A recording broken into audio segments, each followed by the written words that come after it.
एक शाम प्राची टीवी पर सीरियल देख रही होती है। तभी उसकी सास वहां आती है।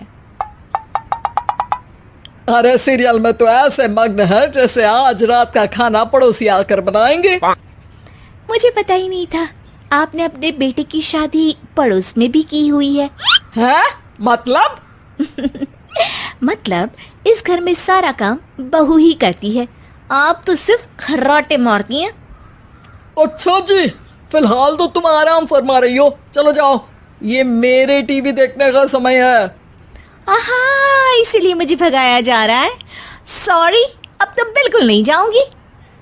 प्राची की इस बात पर दोनों सास बहू के बीच टीवी रिमोट के पीछे बच्चों जैसे छीना झपटी शुरू हो जाती है, जिसके बीच श्लोक भी काम से घर वापस आ जाता है। हाँ, आज मेरी चूहे बिल्ली की जोड़ी किस बात पर झगड़ रही है? अरे तेरे बीवी मुझे टीवी ही नहीं देखने दे रही। अरे तुम्हारी मम्मी मुझे खाना बनाने के लिए फोर्स कर रही है। अरे वाह, ऐसे बेतुके रीजन पर तो बच्चे भी झगड़ा नहीं करते।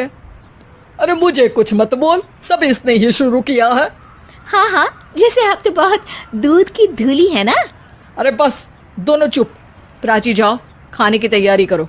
और माँ तुम छोड़ो, तुम्हें क्या बोलूं, शांति से अपना सीरियल देखो, मुझे दोबारा लड़ने की आवाज सुनाई नहीं देनी चाहिए। ऐसा बोलकर श्लोक वहां से चला जाता है, जिसके पीछे पीछे प्राची भी कुछ न कुछ बड़बड़ाते हुए रसोई में चली जाती है। हाँ हाँ, सासू जी को तो कुछ बोलेंगे ही नहीं, बस मुझ पर ही हुक्म चलता है, खाना बनाओ, जैसे मैं इनके घर में खाना बनाने के लिए आई हूँ। इसी तरह शाम बीतती है और रात को श्लोक और प्राची की सास खाना खाकर सोने चले जाते हैं, लेकिन प्राची गुस्से में कुछ खाए बिना काम में ही लगी रहती है। इस घर में किसी को घंटा फिक्र नहीं पड़ता मैं खाऊं या भूखी रहूं। प्राची कुछ देर के लिए रसोई से बाहर जाती है और जैसे ही वापस आती है तो वहां दूध का भरा ग्लास देखकर हैरान रह जाती है।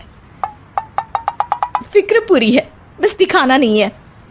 प्राची दूध पीकर सोने चली जाती है और अगली सुबह एक बार फिर सास बहू का कार्टून नेटवर्क स्टार्ट हो जाता है। ये तुमने ही किया है। अरे अजीब जबरदस्ती है, मैं बोल रही हूँ मैंने कुछ नहीं किया। दोनों ने मिलकर पूरे घर को पागल खाना बनाया हुआ है। यहाँ कोई नॉर्मल इंसान तो रह ही नहीं सकता, इसीलिए अब पड़ोसी क्या रिश्तेदार भी घर आने से कतराते हैं। और सुन बेटे, तू भी चंगा, तेरी माँ भी चंगी, तेरी बीवी भी चंगी, रिश्तेदार। हाँ जी, आपको नहीं पता क्या, गंगाधर ही शक्तिमान है, रिश्तेदार ही। हाँ हाँ, बस समझ गया। कभी जानवरों जैसे लड़ेंगी तो कभी जुगलबंदी करेंगी। भाई मैं आप दोनों के बीच में नहीं फंसना चाहता। सास बहू की इस मनमौजी जोड़ी से परेशान होकर श्लोक अपना सिर खुजलाता वहां से चला जाता है। चलो अब मैं भी कीर्तन में जा रही हूँ। इस पर जैसे ही सास कमरे में अपना पर्स लेने जाती है तो वहां नाश्ते की प्लेट रखी देख मुस्कुराने लगती है और नाश्ता करके घर से बाहर निकलते हुए कुछ पैसे टेबल पर रख जाती है, जिसके कुछ देर बाद सिलेंडर वाला घर आता है। ओ मोरी मैया, मैं सिलेंडर के बारे में तो बिल्कुल भूल ही गई थी। घर खर्च के सारे पैसे भी मम्मी के पास है और श्लोक से बोला तो उल्टा 4 बात सुनाएंगे।